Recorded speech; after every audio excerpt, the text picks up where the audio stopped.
ស្ដីបងប្អូនអរគ្នាគួរចាំចាប់ខ្ញុំដឹកទៅកូនចាមវិញ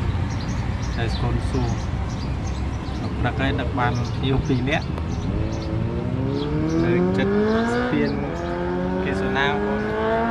ទៅផ្លូវឡើងស្ពាននេះបងប្អូនផ្លូវឡើងស្ពានគេសណានៅពងចាមស្ពានទលេបិទខ្ញុំប្រចាំការនៅនឹងឯងរត់ថាស្អាប់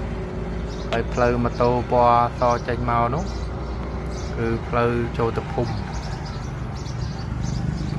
ជ្រោលើឃុំ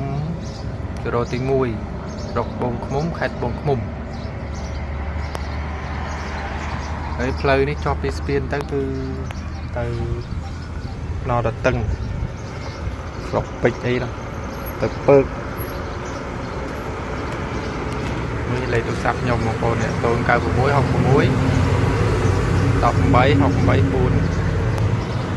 4នេះឡានរថឈ្នួលគាត់មកចតនៅបាស្ពានគិសនា